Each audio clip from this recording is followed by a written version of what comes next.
There are times that you want to have control over the behavior of DOM elements. For example, look at this input field here. If I type my name like this and press tab, note that my name becomes lowercase. Now, this is a simplified example. In a real-world application, you may want to add this behavior. So let's say we have an input field for the user to enter their phone number. So they add 12345678890. Now, the standard way to format an American phone number is like this. So the first 3 digits in parentheses, then 3 more digits, and then a hyphen. So as the user types their phone number into this input field and moves away, you may want to reformat this value using a standard American phone number format.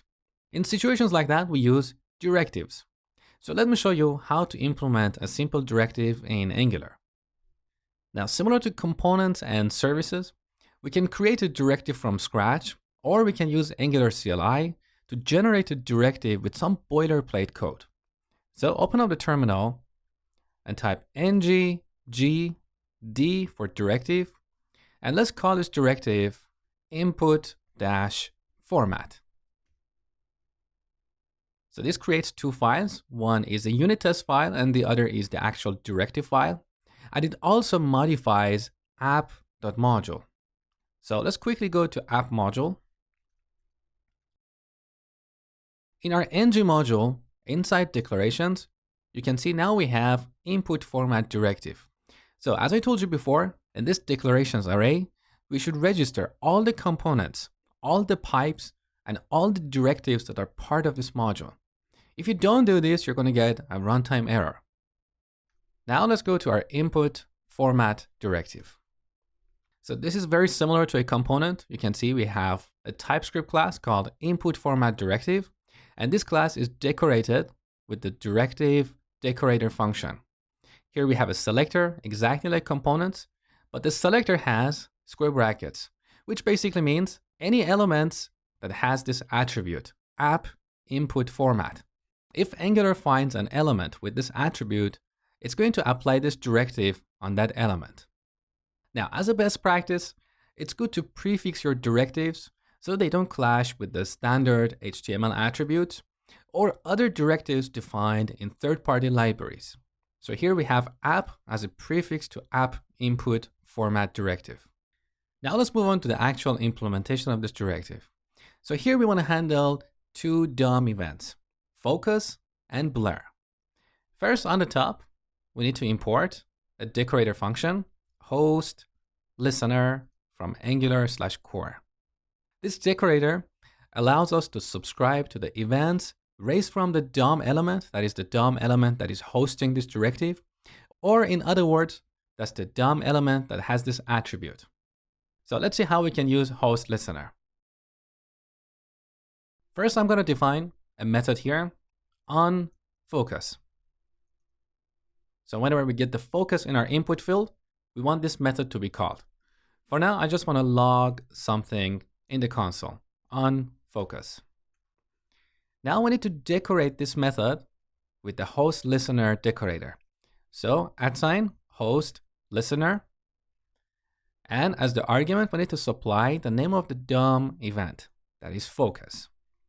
Now I'm going to select this code, duplicate it, and change the second instance to blur, unblur, and unblur. Let's test the application up to this point. So let's go to app.component.html. Here I'm going to add an input and apply app input format attribute on this element. With this attribute, Angular is going to apply our custom directive to this input field. So let's test this. Back in the browser. So here's our input field. I'm going to click here and then outside. Now let's take a look at the console. So we have these 2 messages, on focus and on blur. Now let's implement the logic to change the value of this input field to a lowercase string. In this particular demo, we don't really need this on focus. I just wanted to show you how it works because we do the formatting once the user clicks outside this input field. So let's delete this. In on blur, I need to get the value for this input field. First, we need a reference to the host element. So in our constructor, we need to inject an element reference object. So private L of type element ref. This is a service defined in Angular that gives us access to a DOM object. So let's import this on the top. You can see this is defined in Angular/core. Okay. Now, as a best practice, we should always put our constructors before all our methods. So this tells me immediately what are the dependencies of this class. Now in onBlur, first we need to read the value of this input field. So let value equal this.l, and here we access the native element property. This gives us access to the actual DOM object. So from here we can read the value property, and then we can simply set this.l.nativeElement.value to value dot. Now here the type of value is any, as you can see here. So I'm going to use type annotation to tell TypeScript compiler that this is actually a string. And with this, we can access all the methods defined in the string class. So here I'm going to use 2 lowercase. Let's test the application. So back in the browser, I'm going to type my name here, press tab, beautiful. Now it's lowercase. Now back in app component.html, it would be nice to have the flexibility to tell the directive about the target format. Maybe here we want to reformat this string as lowercase, but somewhere else we want to reformat it as uppercase. So if we had a property like format, then we could use property binding like this. We can set this to uppercase string. Note that here I've put my uppercase word in single quotes to specify that this is a string, not a property of the app component. Okay? So how do we implement this? You should already know. We're going to define a field called format and mark it as an input property. As simple as that. So back in our directive, let's define this new field, format, and decorate it with the input decorator. Now, as a best practice, I told you always use a string alias here to keep the contract of your directives or your components stable. Now finally, we need to import this type from Angular/core. And then in onBlur method,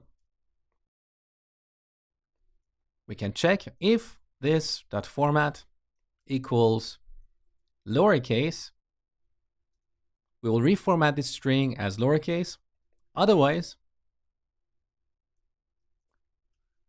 we're going to reformat it as uppercase. Okay, that's better. So let's go back to our app component.html. Here I have used uppercase. So let's test the application. I'm going to type my name one more time. Tab. Now it's uppercase. Beautiful. The only issue here is that we have to apply this directive as an attribute and then use property binding to set the target format. Since we have only one input property here, it would be nicer to set the target format while applying the directive as an attribute, like this. We could use square brackets here and then set this to uppercase. Then we wouldn't have to bind to the format property. This is cleaner, right? So how can we implement this? Very easy. Let's go back to our directive. So all we have to do here is to change this format to the selector of our directive. So app input format. Let's try it. Back in the browser, I'm going to type my name, tab, beautiful. So here's the lesson. You can use custom directives to have more control over behavior of DOM elements. You can pass data to your directives using input properties. And if you have only one property, you can use the selector of that directive as an alias for that property, and this simplifies the usage of your custom directive. And finally, you can use the host listener decorator to subscribe to the events raised from the host DOM object.